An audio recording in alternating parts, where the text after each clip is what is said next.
setting a goal of 10,000 now forces you to think. You're asking yourself, how can I, get to this goal that I have set for myself? Do I need another job? Do I need to, have a side hustle? Do I need to start monetizing my skills and knowledge? Do I need to create a digital asset? Do I need to write a book? Because you've set that goal for yourself to say, you know what, I want to get to 10,000, either through savings or through investment or through, increasing your earning capability. You just want to achieve that 10,000. That's the importance of setting a goal. Once you achieve that 10,000, you're in closing shop. Hello, welcome back to my channel. And if this is your first time here, this is that channel where we talk about all things money and personal development. And I am happy, if this is your first time, I'm happy that you're stopping by. Okay, today I'm going to be telling you something about that $10,000 or £10,000 mark. A lot of us have big goals. We want to be millionaires in pounds, in dollars, whatever currency, but it looks like a big goal. It is actually a big goal. That big, hairy, audacious goal that we have set for ourselves. I tell you, if you can dream it, you can do it. You know that thing they say, if you can dream it, you can do it. However, I am going to be sharing with you today why you need to break down that goal and it first your $10,000 or £10,000 or the equivalent in whatever currency that you're spending, depending on where you're watching me from today. You have to break that goal down into £10,000 or $10,000.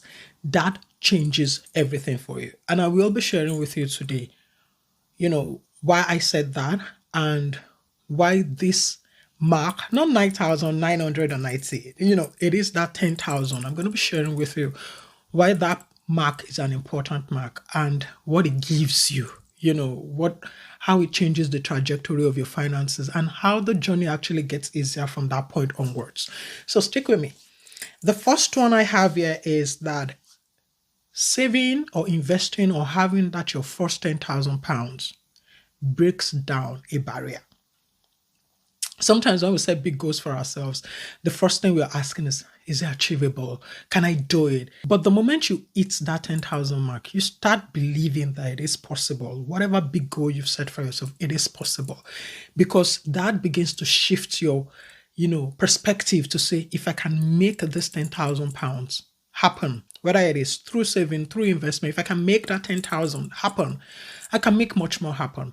So for me, I see it as breaking free from that financial shackles where you start second guessing yourself. Can I actually be rich? Can I actually make money? Can I achieve that 10,000 and watch the rest flow in? So that's the first thing I put here, that, you start believing more in yourself because now you have evidence that, if I can do that, I can actually do much more. The second thing I put here is that it helps you to build momentum for the next goal, which is also riding on the first point, because now you have seen what you can do. So you now begin to see yourself moving closer to that 1 million. 10,000 to 1 million is a far cry, but it starts giving you that, okay, let me make my next goal 100,000. And then you say, oh, let me make my next goal 500,000.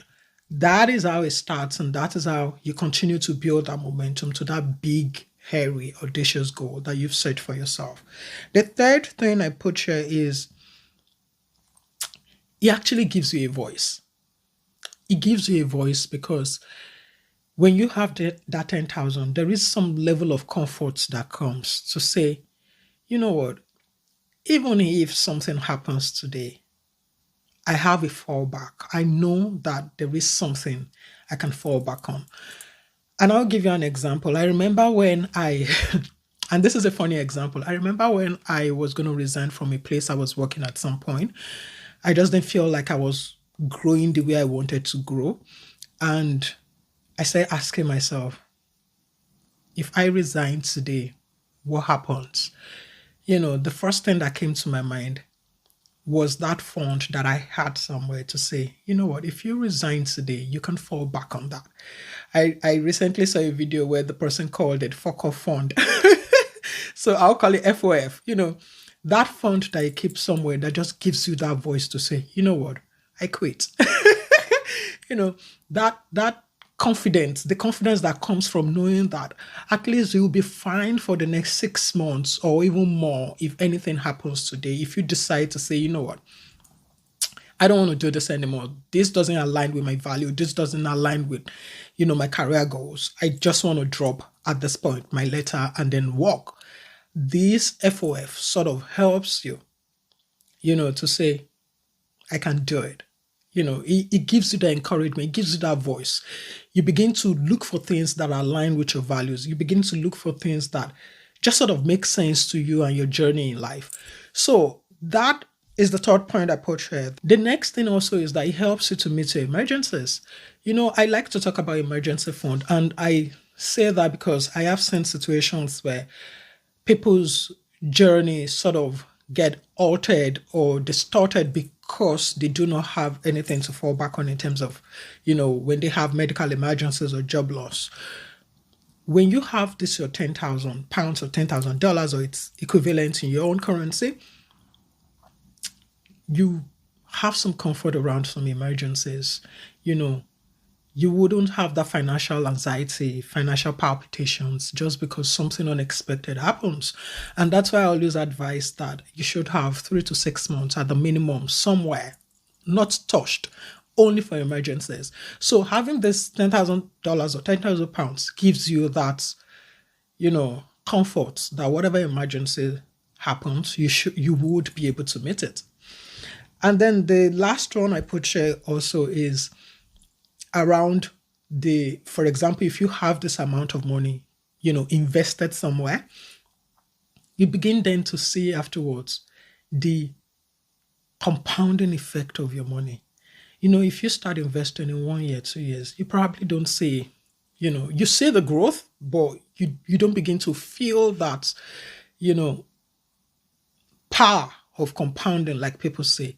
When you have this over a period of time, let's say you've invested cumulatively down to 10,000, right from that point, you start seeing the true benefit of compounding over your money. I always say that when you set that big goal for yourself, it is fine. It is absolutely beautiful, but you have to chop it down. Chop it down into what you can quickly achieve, and then you can build on top of that goal. So if there is anything I'm going to tell you today, whatever that number you're looking at, whether it's 100,000 as a goal in the next 5 years or in the next whatever, just try and chop it down to 10,000 first. Get your first 10,000 and you would see how everything is going to change for you. You would see how it then gets easier to move up. And that's because basically setting a goal of 10,000 now forces you to think. You're asking yourself, how can I get to this goal that I have set for myself?